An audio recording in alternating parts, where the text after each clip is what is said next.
Think you know what lurks in the depths of the ocean?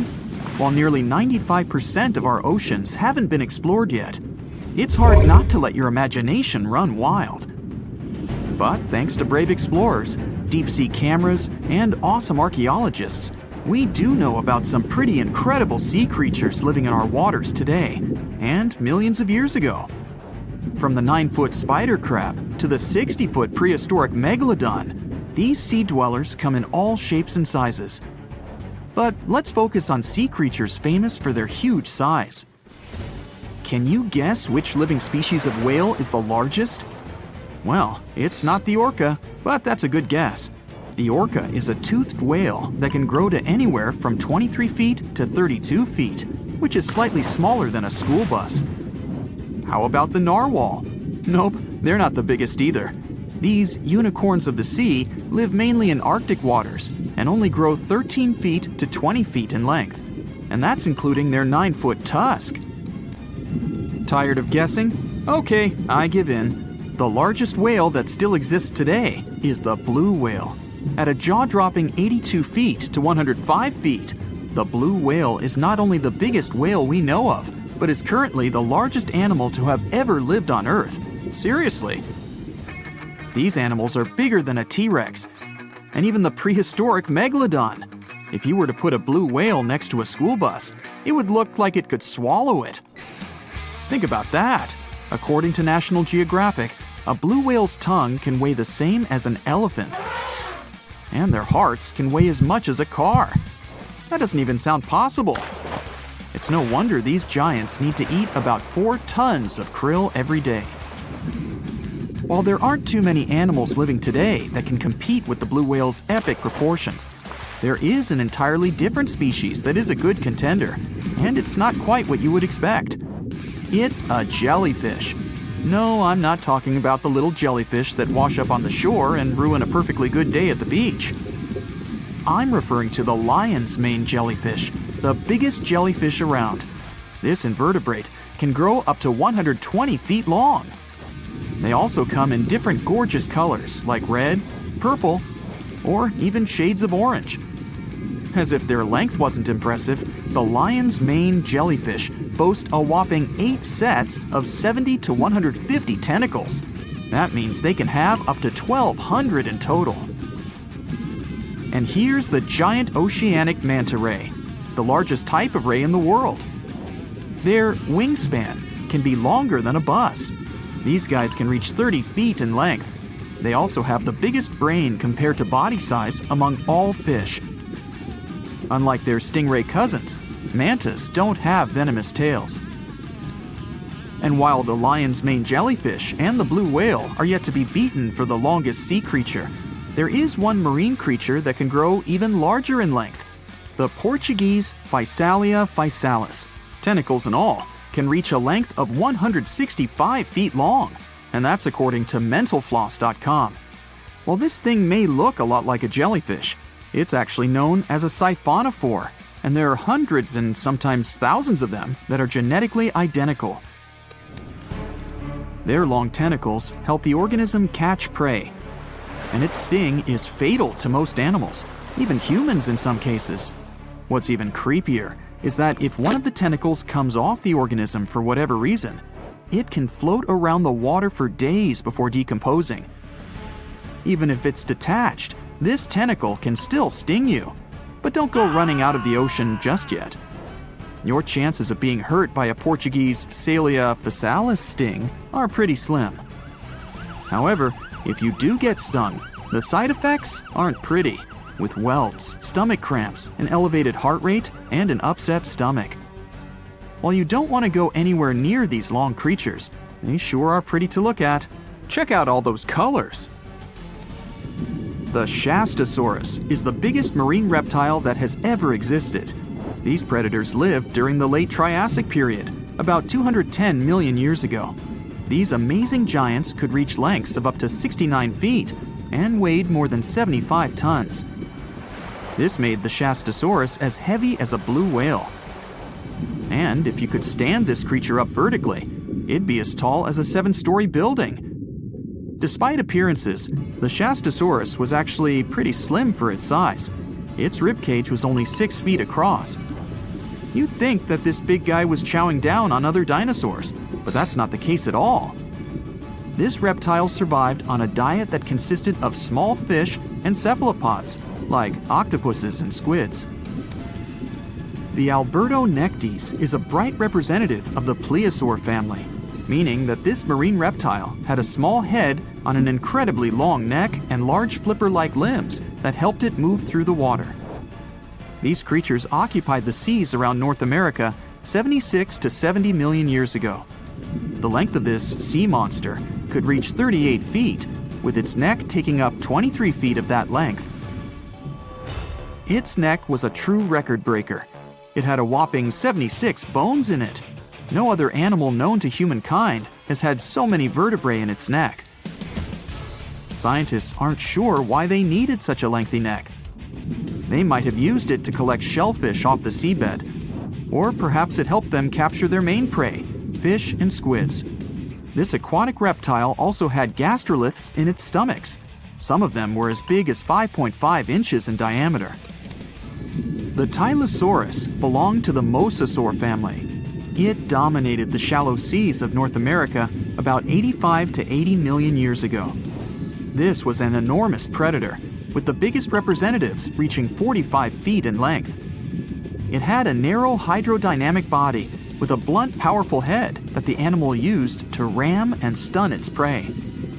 Its body was equipped with agile flippers and a long tail decorated with a maneuverable fin. The Tylosaurus was a carnivore, and its diet included not only fish, turtles, and small sharks, but also other mosasaurs, plesiosaurs, and flightless birds. Meet Ophthalmosaurus. This prehistoric reptile thrived during the late Jurassic period and lived in oceans all over the world. Ophthalmosaurus weighed somewhere around 6,000 pounds and grew to approximately 16 feet long, according to newdinosaurs.com. That's about the same length as the beluga whale that exists today. It's too bad these guys went extinct before we had a chance to see them ourselves, as their cartoonish wide eyes and dolphin-like features are pretty darn cute. Of course, the Ophthalmosaurus evolved over time to become ophthalmologists, or eye doctors that we know today. No, that's just a lie. Just testing you. The Mosasaurus is a truly gigantic predator that dominated the seas all over the world about 66 million years ago. According to fossil evidence, some specimens could be more than 50 feet in length. This fact makes the Mosasaurus the biggest marine carnivore of its time. One of the most terrifying things about this creature was its crocodile-like head, decorated with literally hundreds of razor-sharp teeth, neatly organized in 2 rows on both jaws. The thing is that it was pretty challenging for the Mosasaurus to grab its prey in the water. That's why it had all these teeth, plus something special: pterygoid teeth anchored to the bones on the roof of its mouth.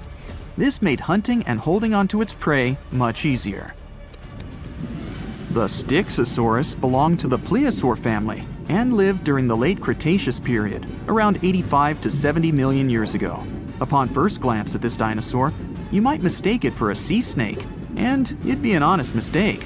Styxosauruses were about 35 feet in length, but over 16 feet of that consisted just of their long snake-like neck. They had a comparatively small body and weighed approximately 4 tons. Their mouths were full of razor-sharp cone-shaped teeth that they used to catch fish. They didn't need to chew their prey, thanks to the 200 small stones called gastroliths in their bellies that probably aided in digestion. At the same time, some scientists believe that the Styxosaurus used these stones to sink to the ocean bottom in search of particular types of fish. Looks kind of like Nessie to me. Want to high-five a sea creature? Well, put your hand up for the Tasmanian red handfish. This fish doesn't swim like a fish. It walks. It uses its flipper-like hands to stroll around on the ocean floor. These bottom walkers are disturbed by swimmers and boats a lot. Some people even want to take them home as pets. I think it's better to just give them a wave and swim on by. The vampire squid. Its species name is Vampiroteuthis infernalis, which translates to vampire squid from hell. Oh yes, this vampire squid means to terrify everyone with its name, its dark red color, its spikes at the bottom, and the scary fact that it can basically turn itself inside out. The vampire squid loves putting on a good show, but it's as harmless as a kitten is to humans. It's as if Dracula scared the pants off you, but he didn't have blood-sucking fangs. The vampire squid feeds on food particles from plants and animal matter floating near the ocean's surface. Since they're not predators, they need good defensive strategies, and their vampiric look is designed to ward off large creatures who want to eat them. Turning themselves inside out is a defensive mechanism since the spiky areas in the inner skin are more intimidating. They also shoot out a substance that does not have color, but is packed with bioluminescent particles to distract predators. The vaquita. Going out on a boat off the coast of Mexico sounds like the perfect vacation. The sun, the blue water, the most endangered sea creature. Wait, what? The vaquita isn't dangerous, but don't expect it to stick around to say hello or sign any autographs. It's incredibly shy. This little cow, that's what it means in Spanish, is one tiny sea mammal. With those black markings around its eyes, it looks more like a sea panda to me. Seeing one should make you feel very special. They're on the brink of extinction, mostly because they got caught by accident in fishing nets. It's estimated that there's only 10 left in the wild. The blue dragon. This little creature looks like something out of a kid's fantasy movie. It's called the blue glaucus, casually referred to as the blue dragon or blue angel. It can be found in many places, the Atlantic, Pacific, and Indian Oceans. It's kind of a mollusk and it only grows to be about an inch long. What you think is the back is actually the mollusk's bright underbelly. It regularly floats on its back so that its blue colors help it camouflage with the water's waves. The blue dragon isn't just pretty, it's also smart. It usually feasts on Portuguese man-o'-wars, also known as Physalia physalis. The blue dragon stores their stinging cells for later use, in essence, stealing their defensive mechanisms. When the blue dragon is threatened, it releases those stinging cells it stored, directing them at an enemy to sting them with more power than the Portuguese man-o'-war would have been capable of. As they can store a huge amount of stinging cells, they can be a threat to humans. So, if you find one, don't pick it up. It's best to admire it from a distance. The barrel-eye fish. If you ever wanted to have Superman's X-ray vision, looking at the barrel-eye fish will make you feel like you gained that superpower at some point in your life without even realizing it. The barrel eye has a transparent head, so you can see how their eyes and brain look inside. This magnificent creature lives in the deep sea.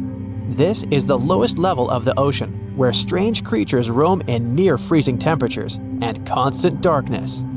They're exposed to water's pressure that's almost 1,000 times that of the surface. If the idea of the deep sea sends a shiver down your spine, stay tuned to learn about another of its creatures later on. The barrel-eye fish can be found in the Atlantic, Pacific, and Indian Oceans. You might be wondering, why oh why would a fish have a see-through head? And that would be a fair question. Since the species was discovered in 1939, it was believed that the fish's eyes were set to see straight ahead and couldn't move. So it was assumed that they had tunnel vision. Scientists Bruce Robinson and Kim Reisenbichler from the Monterey Bay Aquarium Research Institute recently discovered that the fish can move its eyes vertically to see through the top of its translucent head, thus noticing if there are predators or prey nearby. The transparent head also allows more light to enter so they can detect prey better. It's believed that the barrel-eye fish eats jellyfish and small fish species. If you dive in the ocean at night, you might be lucky enough to see how orange ball corallomorph blooms in the dark. But make sure to be quick because as soon as you turn on your flashlight to take a good look, it will retract its tubes back into itself. The megalodon. The whale shark isn't the biggest shark known to humans. If the entire shark species were a kingdom, the prehistoric megalodon would be the ruler of the sea. Megalodon roamed the ocean a long time ago. About 15.9 to 2.6 million years back between the early Miocene and late Pliocene eras. While they've long been extinct, people are still amazed to learn about these gigantic sea beasts. Megalodon could reach anywhere between 45 feet to 60 feet in length with jaws more than 6 feet wide. A fossil of a tooth that once belonged to a megalodon measured at 7 inches. Needless to say, I'm pretty stoked that these guys have long been extinct. But there's still some adventurers out there hoping to meet this monster one day. The Dumbo Octopus. This adorable creature, or creepy creature, or however you want to see it, is officially called Grimpoteuthis. More casually, it's referred to as the Dumbo octopus, named after the Disney character. Though Dumbo, the elephant, not the octopus, was teased for his big ears, it's highly unlikely that this adorable octopus gets teased by its water neighbors. They are the deepest living octopuses, living in the deep sea, and you know how scary that place is. They're only about 8 inches tall and spend their days hovering just above the seafloor eating snails, worms, and other food they find in the current or near ocean vents. There are nearly 17 species of Dumbo octopus, and they all have differences in height, color, and body parts. If you can't get enough strange animals, you'll be glad to learn that the deep sea has barely been explored by humans. So keep an eye out. There are bound to be more fascinating animals discovered in the deep in the future. The sea angel. These creatures might look and sound pretty cute, but their diet is far from sunshine and lollipops. Their favorite food are sea butterflies. They lay mucus traps for them and wait in ambush. The squat anemone shrimp. This shrimp is tiny, only 0.5 inches. It's also known as a dancer shrimp because of its peculiar behavior. When agitated, it raises its bottom above its head and does a little dance. Divers also say it readily jumps on their hands and cleans them. The coconut crab. This guy may look pretty creepy, especially when the sun goes down. Mature coconut crabs are around 3 feet in length. Their preferred foods are coconuts, but they can also hunt down lizards and even large birds. The slender snipe eel. Slender snipe eel is a slim and long creature that's still a mystery for marine scientists. It's 4 feet long and it has at least 750 bones in its spine, which is much more than any other animal in the world. The sea pen. Sea pen is 7 feet long and it has a lot of varieties, but most of them look indeed like a pen or a quill. The similarity is even more striking when the animal has a water-filled bulb that anchors it to the floor. The Persian carpet flatworm. This creature looks indeed like a carpet, despite being very small by comparison. It's only 4 inches long, able to become both male and female. It doesn't really mate with other flatworms. Rather, it fights them for the right to bear posterity. The flamingo-tongued sea snails. Tourists love these extraordinary snails for their pretty colors, thinking it's a shell, but in fact, the shell is quite dull and hidden underneath colorful soft tissues. They eat softer, toxic parts of corals and store their toxins to protect themselves. The stonefish. Stonefish aren't going to win any beauty contests, unless the pageant is for best rock look-alike. Their tiny, unreflective eyes and rough skin blend in perfectly with their environment. A large head, an even bigger mouth, and a home full of, yeah, it's rocks. And just because you're on the beach doesn't mean you're safe. Stonefish can survive for 24 hours out of the water. Stepping on one or even handling one won't be that fun. Their dorsal fin spines have extremely strong venom. It shoots out when they get stepped on, and it can lead to paralysis or even heart failure. You'll need help fast. No wonder they're one of the most dangerous creatures in the water, or anywhere. Be careful when scrambling around rocky areas. They love to play hide and seek. The deep sea dragonfish. If there were a prize for the most hideous fish in the ocean, the deep sea dragonfish would win. With slimy, scaleless skin, massive teeth, and a face only a mother could love, this bad boy of the sea is nothing to mess with. It likes to swim between 700 feet and 6,000 feet below the surface of the ocean, where the waters are the darkest and coldest. Along with some other creatures on this list, the deep sea dragonfish relies on its bioluminescent body parts to catch prey. It also uses its hanging appendage, which boasts a little red light on the end, coming out from its lower jaw. Many fish mistake this little light for prey, luring them right into the jaws of the deep-sea dragonfish. Very clever dragonfish. Very clever indeed. The fangtooth. The Mariana Trench is an underwater trench with a depth of 35,000 feet, nearly 7 miles below the ocean's surface. Let that sink in. While scientists know the Mariana Trench exists, it's one of the least explored places on Earth. It's also the deepest area of Earth's oceans. And although many creatures down there probably haven't even been seen by humans yet, scientists have had the creepy pleasure of getting to know the fangtooth. The fangtooth fish shamelessly lives up to its name. Just look at that thing. The fangtooth is carnivorous and feeds on just about anything it can find that gets caught in its sharp-toothed mouth. These fish rely on their contact chemoreception to find prey. In other words, they can sense chemical residue that comes off of other living organisms in the deep sea. This is because they don't have any light-producing cells on their bodies, unlike many other deep-sea fish. On top of all that, it's pretty dark down there, so whatever crosses their path, they chomp on. While these guys look pretty scary, they're not a threat to humans. They only grow about 7 inches long.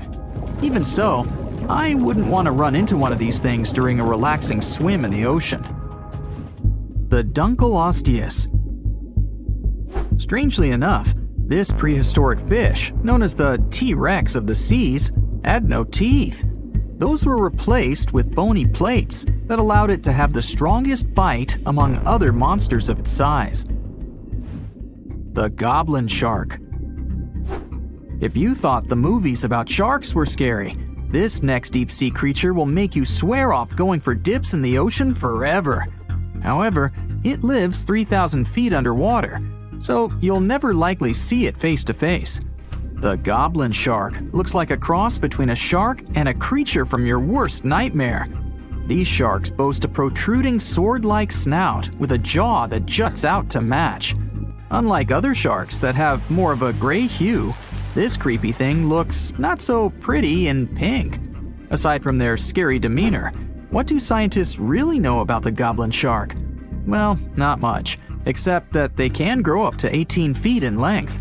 Looks like there's still a lot to learn about these guys, if you dare to. By the way, did you know that sharks don't sleep? Many species have to keep water moving over their gills to get oxygen, so they can't fall into a deep sleep like we do. That's why they stay half awake during rest. Typically, sharks don't even close their eyes.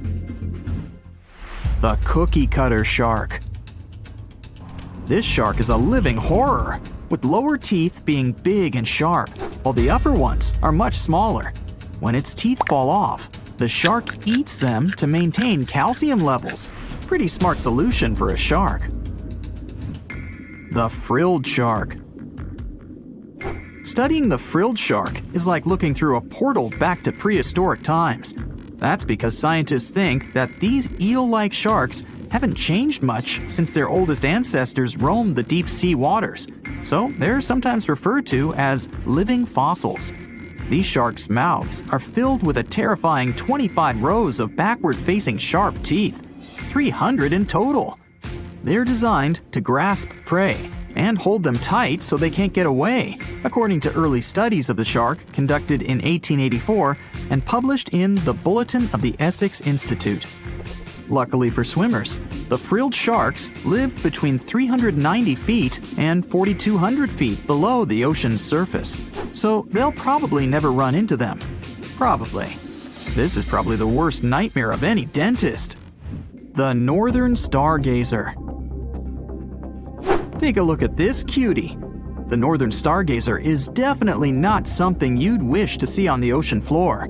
This horrid creature hides its body under the sand, leaving its face above to wait for prey. The tasseled wobbegong. Here's another carpet shark on our list. It lies low on the bottom of the sea and patiently waits for its prey to come by. The Australian ghost shark. The Australian ghost shark isn't really even a shark, but a very bony fish. It's also a living fossil. It hasn't changed within the last 400 million years. Believe it or not, Sharks and humans have a common ancestor that lived around 440 million years ago. Even though we both evolved in our own way, there are still some signs of that connection. For example, the genome of an elephant shark is very similar to humans.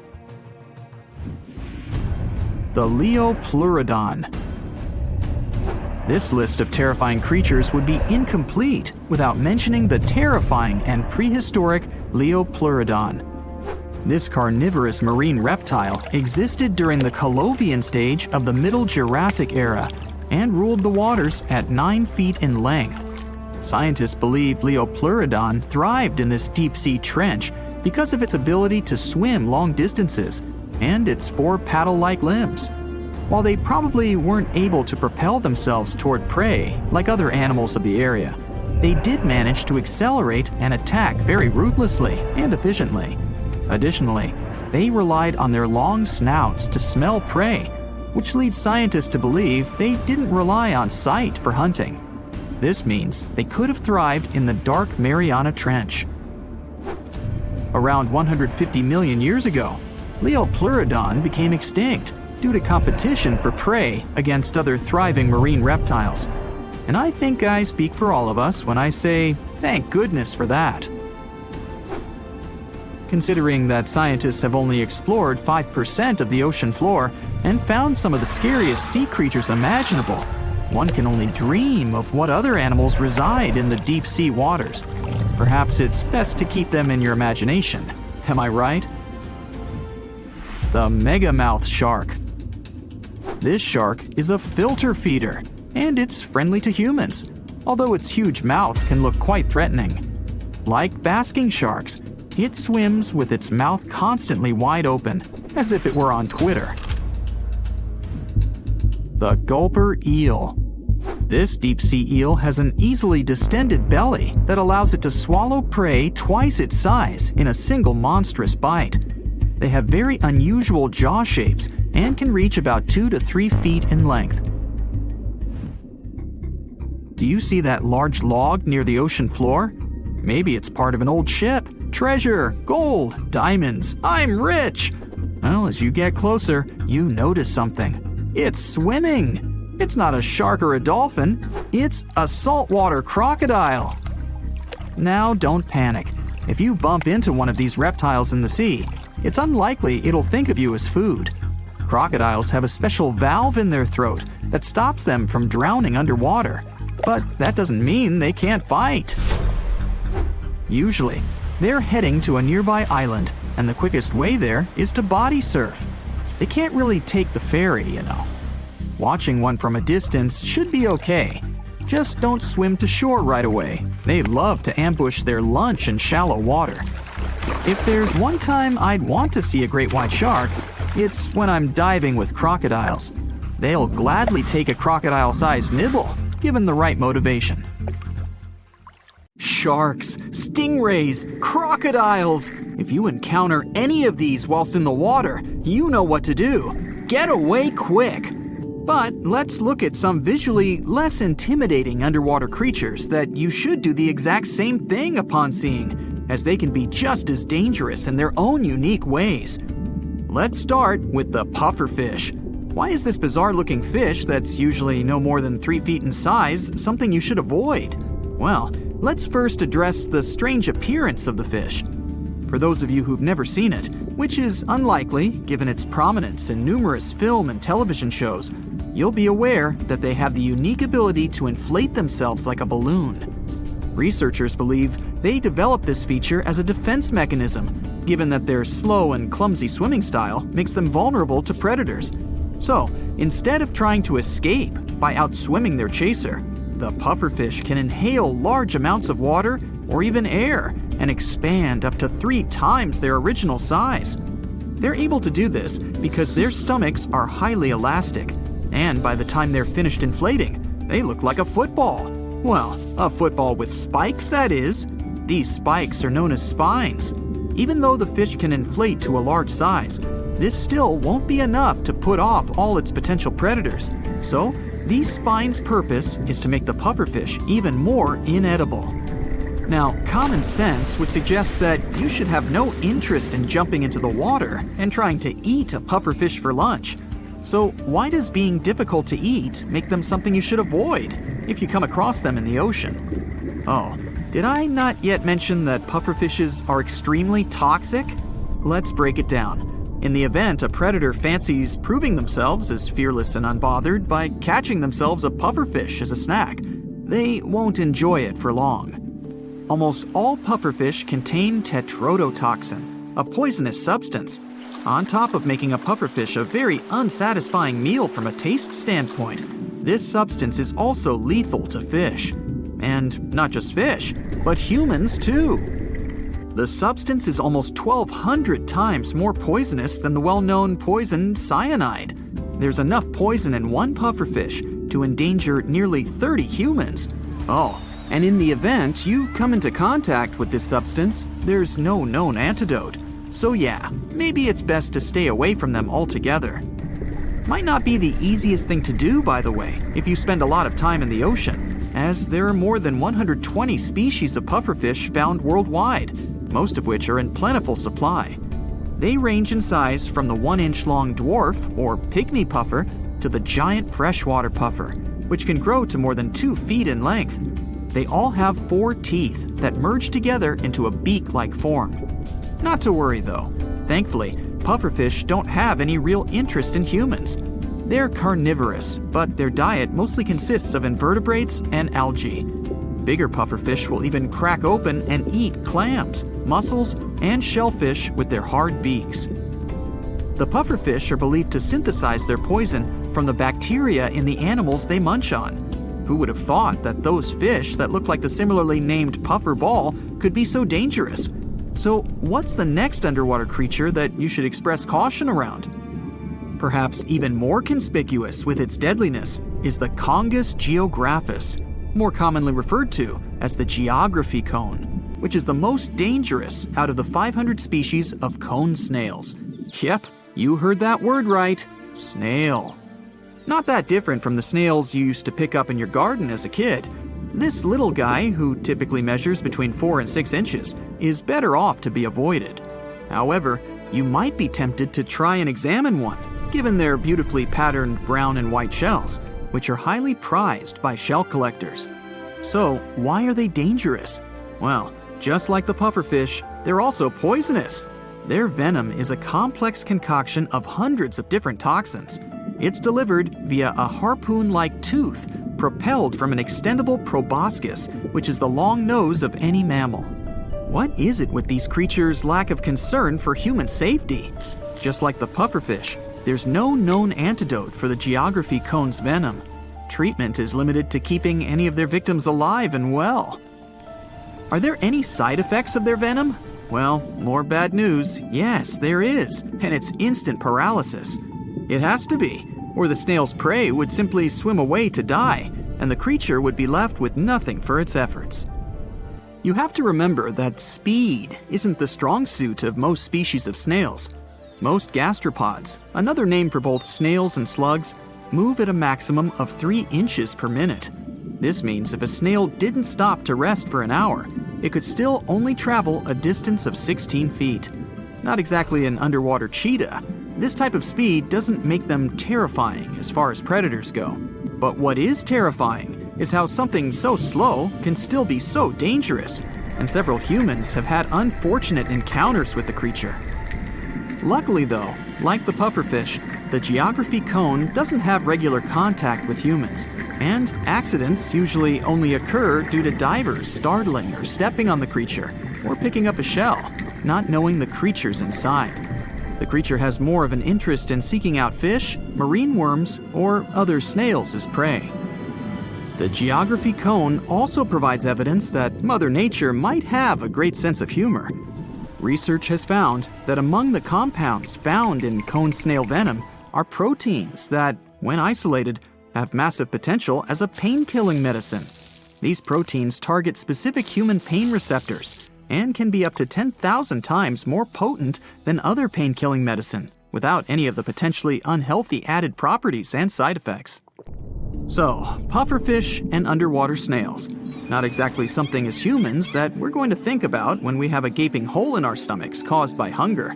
Unlike crab meat, a total of 11 million tons of crab, lobster, and prawns are caught or cultured annually.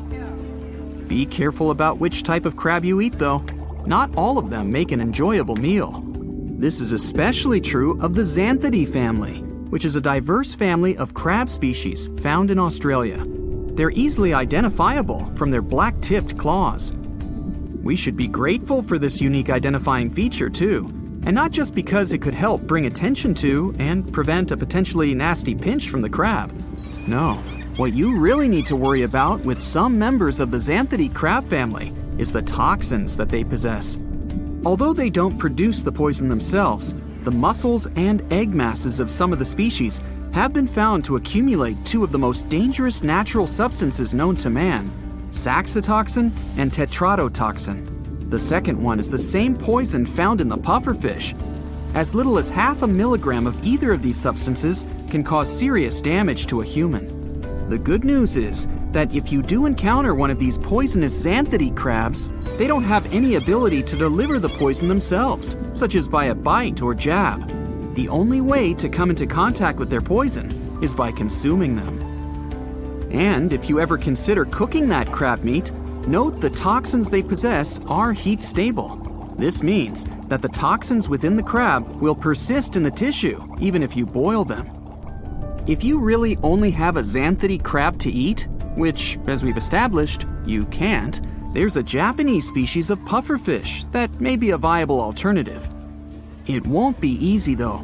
Only the most skilled chefs in Japan have licenses to use the creature as an ingredient to make a local delicacy known as fugu. How about you just run to the store and pick up some salmon? Then again, maybe it's best to just do as originally discussed and avoid pufferfish, poisonous snails, and toxic crabs at all costs. You travel along the coast of the North Atlantic. In your Jeep, you're driving through the jungles and plains, taking amazing pictures of wildlife for your blog. And then, you accidentally come upon a place that isn't marked on any map. It's a bay with an azure coast. No human has ever set foot here. You've discovered a huge footprint of an unknown creature on the sandy beach. The size of the print is more than half of your vehicle. Suddenly, out of the tropical forest that borders with the beach, you hear a deafening roar. Palm trees crack and break as an unknown monster comes out of the jungle. To understand what it is, let's go back to the past. Hundreds of millions of years ago, shortly before the huge meteorite hit the Earth, a group of tyrannosaurs migrated to the coast of the North Atlantic. There, they got to a huge bay facing the ocean. For a long time, thanks to the natural protection of this place, they were safe from all natural disasters that had been occurring to the Earth at that time. The fall of a meteorite, the Ice Age, and earthquakes didn't bother the T-Rexes much. But they weren't the only monsters in this place. A group of megalodons swam to the bay for safety too. The most ferocious creatures of the oceans and of land were forced to live in one place. For millions of years, these monsters cooked in a huge cauldron called evolution. As a result, a new creature of destructive power appeared. The new hybrid beast has the very best of two ancient titans. Tyrannosaurus Rex, with a length of 40 feet and weighing about 9 tons. It's roughly the size of a school bus. The king of dinosaurs had thick and strong neck muscles that could hold a large skull, and jaws filled with 60 sharp teeth.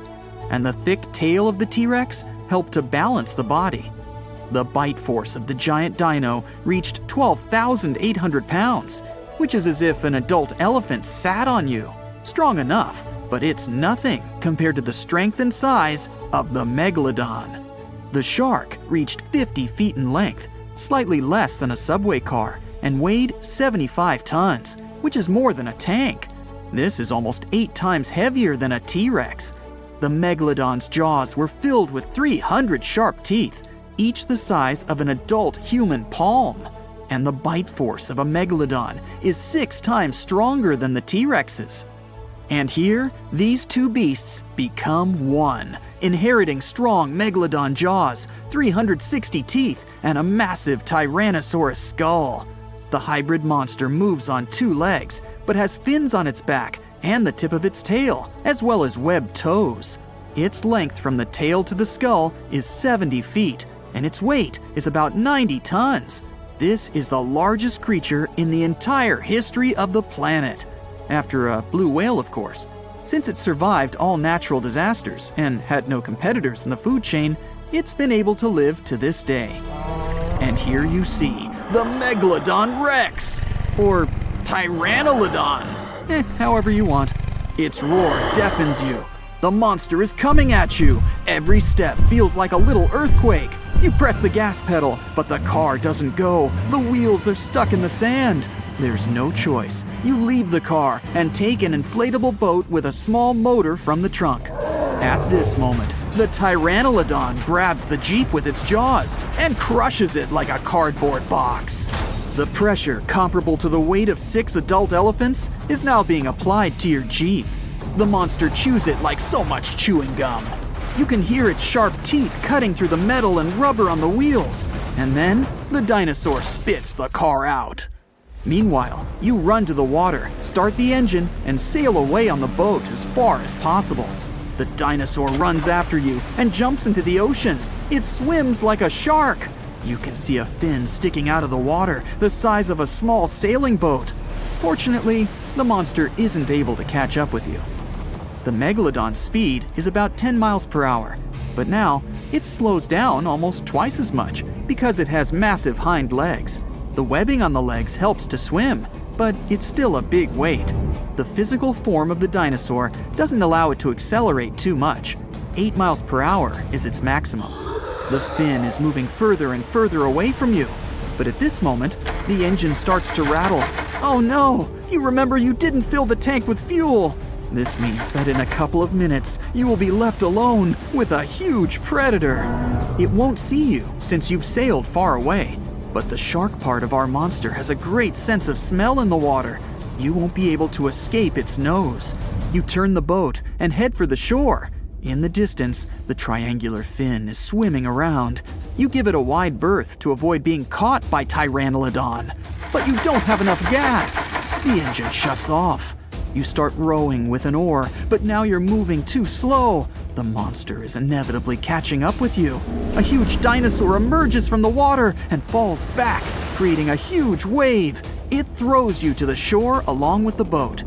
The monster comes out of the water and runs after you. You have a chance to save yourself because the speed of the Tyrannolodon is about 10 miles per hour, which is slightly slower than the speed of the T-Rex. You run and easily find a shelter. But you realize in time, this is a bad tactic, since the T-Rex part of the monster has well-developed smell receptors. It can sniff you out as well as a domestic cat. You just need to run as far as possible from this beast. You can hear the deafening roar of the Megalodon Rex behind you. Trees are breaking, the ground is shaking, but then it's suddenly all quiet. The Tyrannolodon's heart does hard work when it pumps blood through the huge dinosaur's body. When it runs, the heart works even more intensively. Because of this load, the dinosaur has little endurance. It quickly runs out of energy. Perhaps it's sitting on the ground right now and catching its breath. Tired, you also stop. You can't hear the dinosaur's footsteps. The T-Rex couldn't hunt small dinosaurs, as they easily ran away from it, and its approach was heard from afar. Only big plant-eating dinosaurs, as slow as itself, could become its dinner. It's the 21st century now, and the dinosaurs are extinct. So what does this monster eat? At this moment, you can hear the trees crunching a few feet away from you. Through the bushes and leaves, you can see a large triangular plate. You run to the side and realize that this is a real stegosaurus. It seems the Jurassic period is still preserved on this piece of land. The herbivorous dinosaur, the size of a bus, calmly eats grass and makes noise. On the other side, you hear the heavy footsteps of the hungry Tyrannolodon. The Stegosaurus senses the upcoming enemy. It gets into a fighting position. Pteranodon is approaching. You run back to a safe place and watch the fight. Pteranodon runs out of the jungle. It growls, opens its massive jaw, and attacks the herbivore. The Stegosaurus quickly hits the enemy with its barbed tail. The Pteranodon falls to the side. Trees shatter into splinters, and the ground shakes under the huge monster. It gets up and furiously runs at the opponent. You decide to run away to buy yourself some time. You come to the shore, jump on the boat, and row as far as possible from the bay. The roars of two giant dinosaurs come from the jungle. You decide to sail along the bay and get to the beach with civilization. While you're sailing, you notice that it's suddenly become quiet. Too quiet. Waves appear on the surface, but there's no wind. The water bubbles, and you hear a terrible hum from the ocean depths. Through the blue surface, you can see several tentacles. They're huge, and they're on your every side. This must be a huge squid, or even a kraken. But then, you see the head of this monster is a shark's one. Now you definitely can't escape, because the Crackalodon swims out of the water. But this is a completely different story. We're in Siberia. It's so cold here that freezing gusts of wind are burning your face. All that white snow seems to be blinding you. This place resembles Antarctica because of the permafrost. Recently, a group of scientists researched one of the local rivers. With the help of a drilling rig, they extracted several samples of frozen soil. The scientists were shocked to find living creatures inside the ice. Later in the laboratory, they realized that the creatures were microscopic multicelled organisms known as deltoid rotifers. These creatures looked like little worms. Scientists knew that these worms could live in frozen conditions for up to 10 years. But the age of the rotifers found in the ice was about 24,000 years. And after defrosting, they began to reproduce, as if they had been sleeping for several hours, not thousands of years. Further analysis showed that these organisms could stay frozen for hundreds of thousands of years. The rotifers might have lived during the time when people didn't invent the wheel yet. And this isn't their only superpower. Deltoid rotifers are among the most radioactively resistant animals on Earth. They can survive in places where there's no oxygen and water. They can also stay alive in areas with high acidity and can live without food and water for a long time. By the way, these are not the only creatures that are known for living for thousands of years. Particular types of moss and some microorganisms are also almost immortal. Nematodes, also called roundworms, are some of the most adaptive varieties of worms in the world. Imagine the Eiffel Tower standing tall and proud. And now, let's make it 10 times higher and place it underground. Exactly at this depth, many thousands of feet under the surface, scientists discovered these creatures. There's no sunlight and almost no air in this place. And since it's much closer to Earth's core than the surface of our planet, the temperature here is higher than in the middle of the hottest desert. Millions of tons of soil above create insane pressure. But all this couldn't prevent life from developing here. When roundworms run out of air, food, or when the temperature becomes too high, they get into a unique state of stasis, or deep hibernation. In this mode, the worm's metabolism slows down, and almost all the processes in their bodies stop. The creatures can sleep for a very long time, and only wake up when the environment becomes more livable.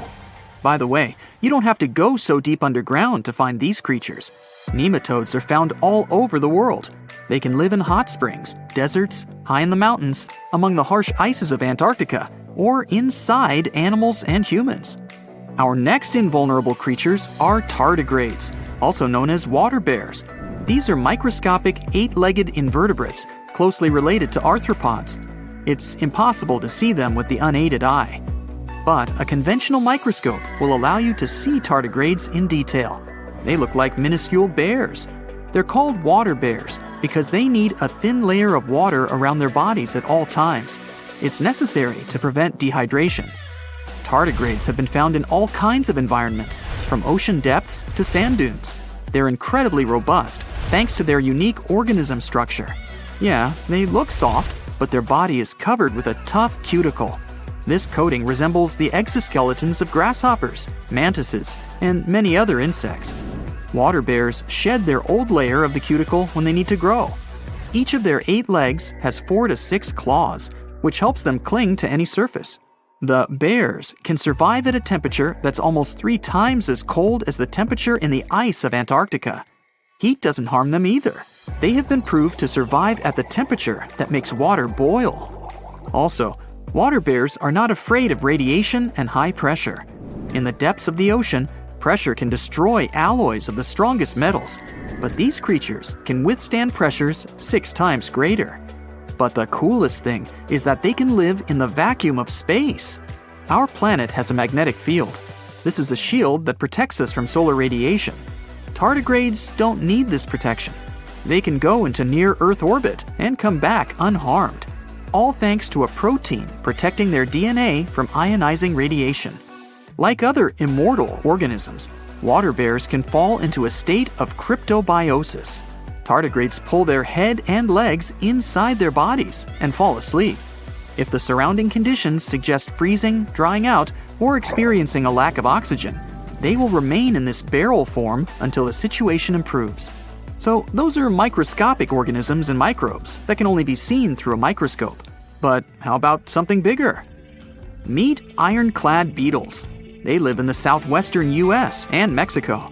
These insects can not survive high temperatures, live without oxygen, or in conditions of increased radiation.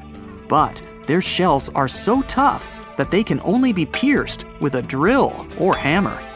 Their durable exoskeletons are made of a special substance, chitin.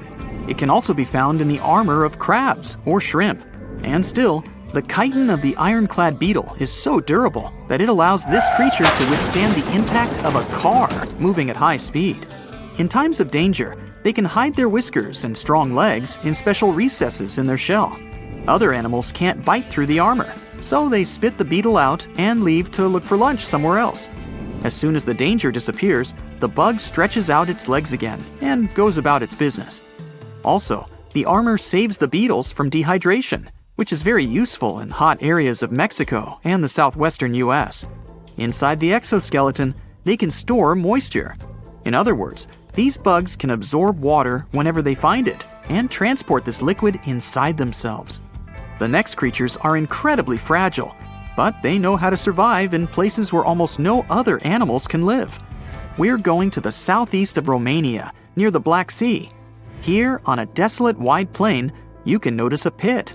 This is a mine leading deep underground. The air on the surface of our planet usually contains around 20% oxygen, but in the mine, it's only 10%. Inside the cave, the air also has an increased content of hydrogen sulfide and carbon dioxide. People can't breathe there without an oxygen tank. We can probably say that the water and air there are poisoned. Almost no animals would be able to survive here. Still, 48 species of living organisms have been found in this cave. 33 of them are newly discovered species. And they aren't the only microbes or bacteria that can't be seen without a microscope. Something bigger lives here. Strange white snails crawl over the walls of the mines. Transparent shrimp and a bunch of unknown kind of leeches swim in the water. White centipedes with huge whiskers and creepy white spiders run on the ground. And they all have been growing here for almost 5 million years. You might notice a water scorpion and another unidentified species of this animal. It doesn't look like its relatives living in hot sands or tropical forests. No living creature here looks ordinary at all. All animals are either white or transparent. They have no eyes, but are equipped with long paws and antennae whiskers that help them navigate in this dark space. The deeper you go into the cave, the less oxygen the air contains. But the number of living organisms is increasing. The air is filled with methane and carbon dioxide. All the inhabitants of this cave have never seen the light of the sun and have never gone out of the darkness. It seems impossible to survive in such conditions where plants don't produce oxygen. The answer to the question of their survival is hidden in a small lake. The surface of the water is covered with strange foam. If you look closely, you can see that this white substance is alive. It resembles soft, wet paper that is easy to tear. The thing is billions of living organisms, bacteria called autotrophs. There's much more carbon dioxide in the cave than there is outside. And these bacteria, like plants, absorb it. But they don't do this with the help of photosynthesis, which means they don't need sunlight. They use water for chemosynthesis. What these bacteria secrete is food for other bacteria. And these other bacteria are food for bigger creatures. A unique food cycle that you can't find anywhere else on the planet only exists here. Now, if you step on a sea urchin, you're gonna know right away. Look at those spikes. Get the point? Ow! While they're not aggressive, they've got a great defense going against any creatures that want to eat them. Venomous spikes and a poisonous bite. Pick your poison, literally. They live in all of the oceans of the world, so avoiding them is out of the question. They mostly hang out in shallow water, hiding in rock pools and reefs, so unmindful people step on them a lot. The long venomous spikes of the urchin look like needles. Feel like them too. They can go in quite deep, plus they release a strong toxin. The cure? Remove the spikes quickly and wash with salt water. One small marine mammal just loves sea urchins. Any guesses? It's the sea otter. Don't let its cuteness get in the way of its toughness. These mammals rarely leave the water, and that even includes taking naps. Holding hands with other otters keeps them from floating away from the pack. Their fur is the densest on the planet, up to 1 million hairs per square inch. Hey, we humans only have about 2,000. They're also good with tools. They can use rocks to hammer open shells. Hey, how else would you open a sea urchin? You ought to try it sometime. Stonefish aren't going to win any beauty contest unless the pageant is for Best Rock Look-alike. Their tiny, unreflective eyes and rough skin blend in perfectly with their environment. A large head, an even bigger mouth, and a home full of, it's rocks. And just because you're on the beach doesn't mean you're safe. Stonefish can survive for 24 hours out of the water. Stepping on one or even handling one won't be that fun. Their dorsal fin spines have extremely strong venom. It shoots out when they get stepped on, and it can lead to paralysis or even heart failure. You'll need help fast. No wonder they're one of the most dangerous creatures in the water or anywhere.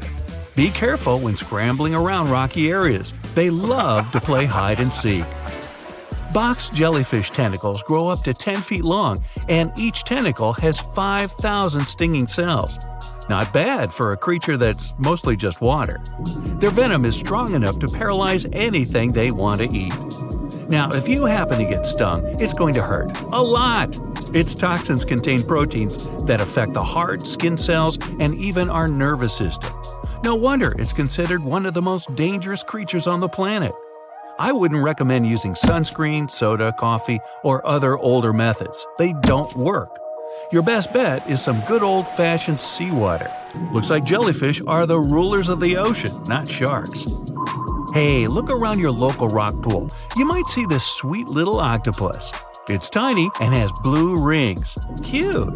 But don't fall for it now. This octopus wouldn't make a good pet. When provoked, the octopus will start flashing neon blue to warn everyone to stay away. And I highly recommend you do just that. Their venom is 1,000 times more dangerous than cyanide. There's also no known antidote for it. The best thing to do? Take a quick picture and walk away. Better yet, just walk away. Now, not even the octopuses are normal down under. I'll stick with my shrimp on the barbie, mate. Do you see that large log near the ocean floor? Maybe it's part of an old ship, a treasure, gold, diamonds. Hey, I'm rich! As you get closer, you notice something. It's swimming. It's not a shark or a dolphin. It's a saltwater crocodile. Now, don't panic. If you bump into one of these reptiles in the sea, it's unlikely it'll think of you as food. Crocodiles have a special valve in their throat that stops them from drowning underwater, but that doesn't mean they can't bite. Usually they're heading to a nearby island, and the quickest way there is to body surf. They can't really take the ferry. Watching one from a distance should be okay, just don't swim to shore right away. They love to ambush their lunch in the shallow water. If there's one time I'd like to see a great white shark, it's when I'm diving with crocodiles. They'll gladly take a crocodile-sized nibble, given the right motivation. Going out on a boat off the coast of Mexico sounds like the perfect vacation. The sun, the blue water, the most endangered sea creature? Wait, what? The vaquita isn't dangerous, but don't expect it to stick around to say hello or sign any autographs. It's incredibly shy. This little cow, that's what the Spanish means, is one tiny sea mammal. With those black markings around its eyes, it looks more like a sea panda to me. Seeing one should make you feel very special. They're on the brink of extinction, mostly because they get caught up by accident in fishing nets. It's estimated that there are only 10 left in the wild. The Galapagos Islands are legendary. Giant tortoises, blue-footed bobbies, Sally Lightfoot crabs, and red-lipped batfish. But if you've ever swum around there, you might have seen something really unexpected in the water. Iguanas everywhere! These large marine reptiles eat the algae that grow on underwater rocks. They're strictly vegetarians. Yeah, I'll bet the fish are happy about that. A long, flat tail designed for swimming helps them move around, and sharp claws keep them on the rocks for their daily sunbathing sessions. But watch them closely. They sneeze a lot. They haven't got a cold or anything. They're sneezing out salt. A special gland keeps the salt out of their nose, and they've got to get rid of it somehow. Ooh, sounds painful. What's cool is that they don't mind us in the water with them. Because the islands have been so isolated, the creatures here aren't afraid of humans. Now, if picking up shells on the beach is something you like doing, make sure the shell you collect doesn't already have an owner. Snails are everywhere in this world, and they're mostly harmless to the touch. But there's always one, ruining it for everybody. Trust me, the cone snail is nothing like its land-based brothers. It's not vegetarian. There are over 500 species of this venomous sea creature, with a few that can really hurt you. These little snails are extremely vicious. They inject their venom through a harpoon-like tooth, and they don't even floss. They're capable of paralysis, blindness, lung failure, and even worse. Best give some respect to your backyard snails. You don't want them calling this thing in as a backup. Want to high-five a sea creature? Well, put your hand, up for the Tasmanian red handfish. This fish doesn't swim like a fish, it walks. It uses its flipper-like hands to stroll around on the ocean floor. These bottom walkers are disturbed by swimmers and boats a lot. Some people even want to take them home as pets. I think it's better to just give them a wave and swim on by. If you think starfish love getting their photo taken, does that mean you can communicate with starfish? If you could, this one would ask you to leave it alone. It's always grumpy. Unlike its washed-up relatives on the seashore, the crown-of-thorns starfish is large and dangerous. These creatures occur naturally on coral, like the Great Barrier Reef. Their venom's terrifying, even for humans. This sea creature is covered in poisonous spines that cause intense and immediate pain. It can last longer than 3 hours. So, what happens if you rub one of these things the wrong way? Nausea and vomiting. Not exactly ideal for getting that perfect Instagram pic. Pufferfish may look small and cute, but handle them wrong and it's game over. They're a huge hit at underwater birthday parties the world over. They can turn themselves into balloons. Funnily enough, not all pufferfish are venomous with sharp spikes. Some are smooth and adorable. But the nasty ones have a highly toxic substance inside their body. Which is weird, because you could pay up to $50 for it at a restaurant. You ever heard of the Japanese delicacy fugu? It's venomous pufferfish on a plate. Young chefs spend years training to prepare it. But one wrong cut, and you can bet that customer won't be coming back. Ever. Sharks are the only animal immune to pufferfish toxin. Great. Another thing that makes sharks awesome. The deeper you go, the creepier they get. You're about to travel to the darkest ocean depths and check whether this claim is true. Are the creatures living there as scary as people think? You go 120 feet down underwater. Pay close attention to the bottom under your flippers. Oh my, what's that terrifying face half hidden in the sand? That's the northern stargazer. You can meet this fish in the eastern United States. It buries itself in the sand until unsuspecting prey gets near. Then, the nightmarish creature electrically shocks the poor animal and dines on it. You are moving deeper to 240 feet under the surface. That's where you spot a colorful, puffy creature, no more than 1 foot long. It's the sarcastic fringehead. At first, the fish seems to be harmless. Only unless it's provoked. When this animal is agitated, it opens its huge mouth to fend off predators. This defense tactic is a sight to behold, both surprising and frightening. Luckily, the fish is no threat to people whatsoever. The creature you see next can comfortably live in shallow waters, but you meet it at a depth of 900 feet. You don't even need to wonder why the animal's called the Game of Thrones brittle star. Unlike starfish that slowly crawl across the seabed, this creature moves fast. It wriggles its long, flexible arms to get from point A to point B. Its body is protected by a hard calcium carbonate shell. Also called snake stars, these creatures are tiny and easily fit in nooks, cracks, and small crevices in rocks. At a much greater depth of 2,000 feet, you come across the giant squid. For a long time, it was thought to be a creature from legends rather than a real animal. The giant squid was first caught on camera in 2001, and it's exactly as big as its name implies. The creature's eyeballs are the size of soccer balls, and the squid itself can weigh up to 600 pounds. Almost 3,000 feet below the surface, you get spooked by another creepy-looking animal. It's somewhat red and rather small, no longer than 1 foot long. As you approach the creature, it looks rather docile, or maybe just indifferent. The vampire squid, that's the animal's name, looks like an umbrella with tentacles. It doesn't even produce ink, so you leave it alone. Soon after that, at a depth of 3,200 feet, you meet the cookie cutter shark. This creature is a parasite. It attaches itself to big fishes, dolphins, whales, and sometimes even people. Then, using its neatly arranged serrated teeth, it gouges out cookie-sized pieces of meat. This nasty glowing animal doesn't grow larger than 20 inches and lives in the ocean twilight zone. At a depth of 3,300 feet, the light becomes a rare and valuable thing. The animals living that far away from the surface have to evolve unusual features to survive.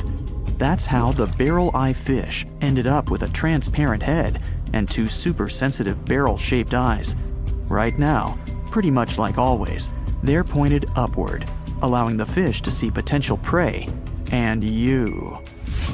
Almost 4,000 feet below the surface, you see something droopy and saggy. The blobfish doesn't have a skeleton or any muscle.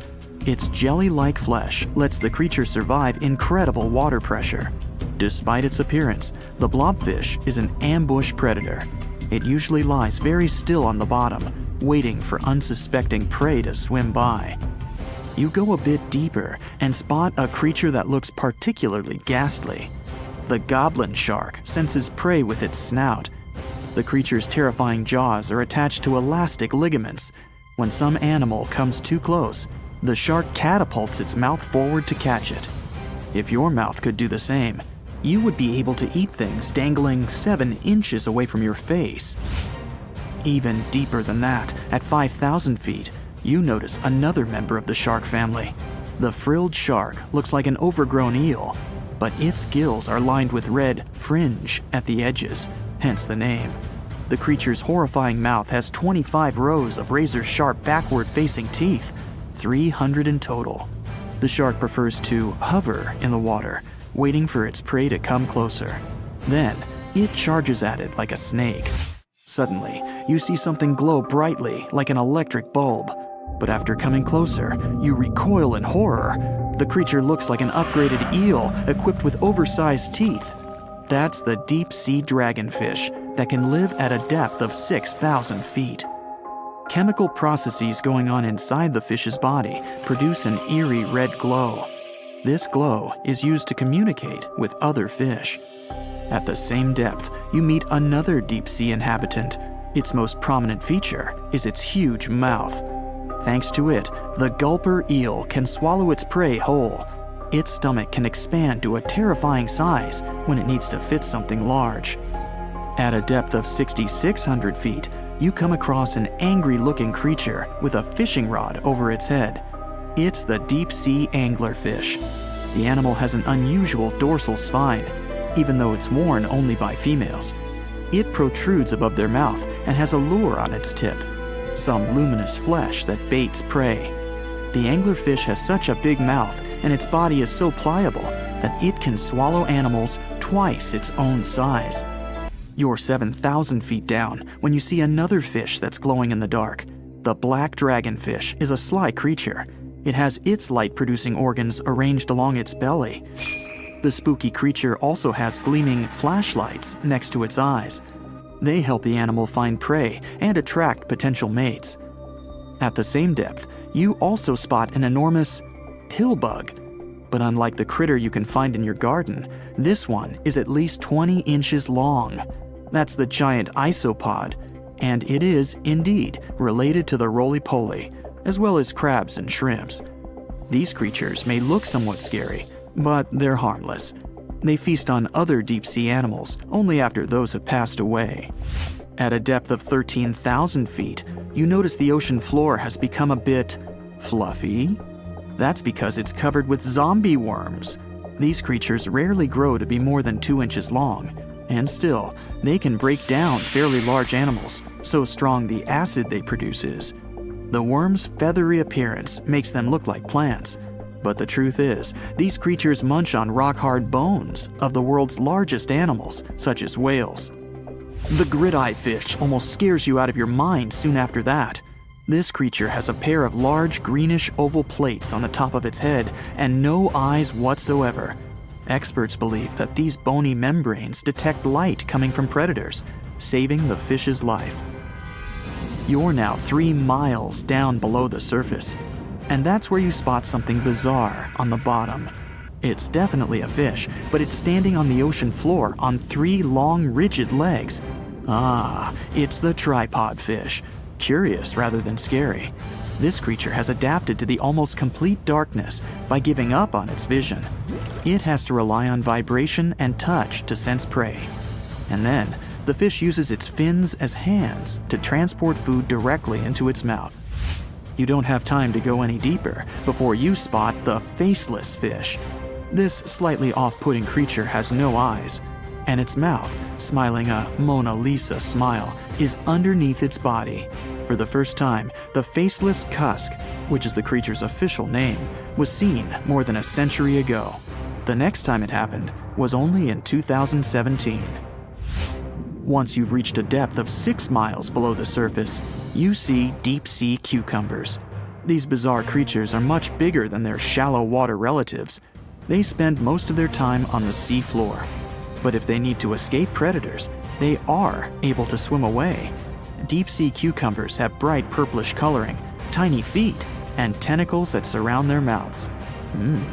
Cute. The question is, why do these deep-sea creatures look so scary? Life is very different there, at the bottom. Tremendous water pressure, a lack of food, and constant darkness. You have to adapt to survive in such extreme conditions. Hey, let's take a deep dive into ocean waters to see which of these creepy-looking animals are our friends. We're swimming in the tropical waters of Nanina-Balava Island near Fiji. Can you see those giant creatures the size of a Volkswagen Beetle? Those are manta rays. They've got a long whip-like tail and large flat diamond bodies. There are 2 species of manta rays, the reef manta ray and the giant manta ray. They belong to the same family as sharks, but they only have small teeth in their lower jaw. They feed on zooplankton, tiny fish, and crustaceans. Manta rays are social animals, and they like people. Once you let them come close to you, they'll swim around you to observe you. Don't chase them though, because they're super fast swimmers. Their name translates to cloak or blanket, and out of all sea creatures, they've got the largest brain compared to body weight ratio. These fellas can recognize themselves in a mirror. The Asian sheep's head wrasse follows. Even if it seems unsightly, it's one of the friendliest fish you'll come across in the shallow waters of Japan, China, and Korea. It has protrusions on both its jaw and head. It likes to hide in its anemone, and it's usually scared to go out even at 40 inches long.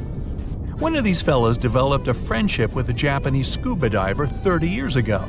When the diver found the fish, it was injured, and he helped it recover.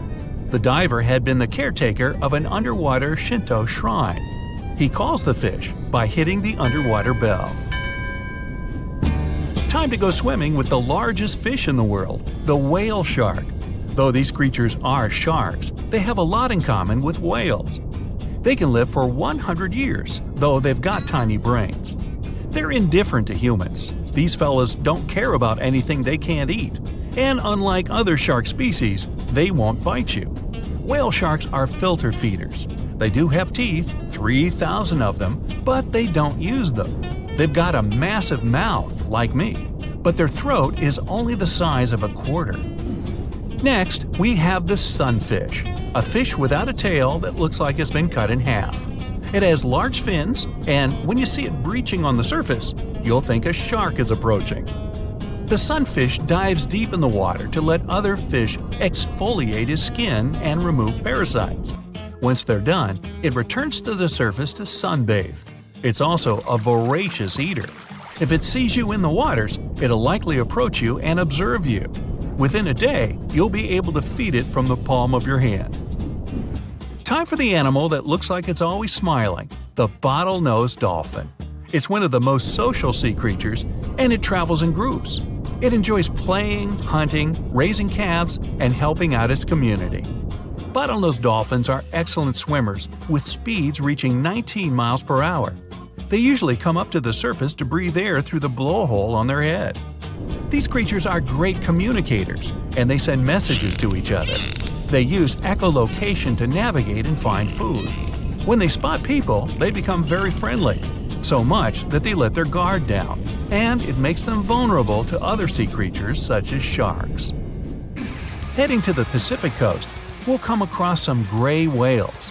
Their skin is covered with parasites and other organisms that make their snouts look like rough pieces of rock. We gotta get on their nice side first.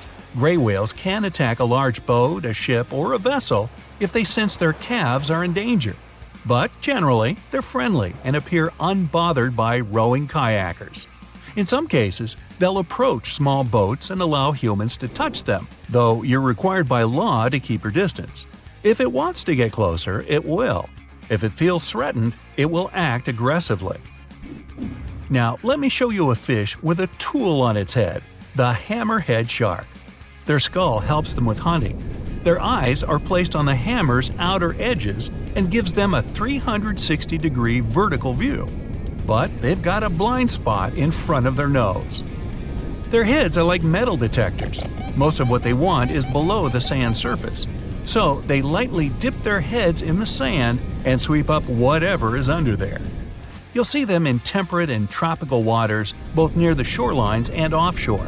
They usually move in groups. They're mostly harmless to humans and divers, but there have been a few occasions where they got aggressive. But before they do, they'll give you a bunch of warning signs, and divers know how to handle them. Now, I'll show you something kind of smaller, the sea lion. These creatures are a bit tricky. They're playful, aggressive, arrogant, smart, and above all, curious.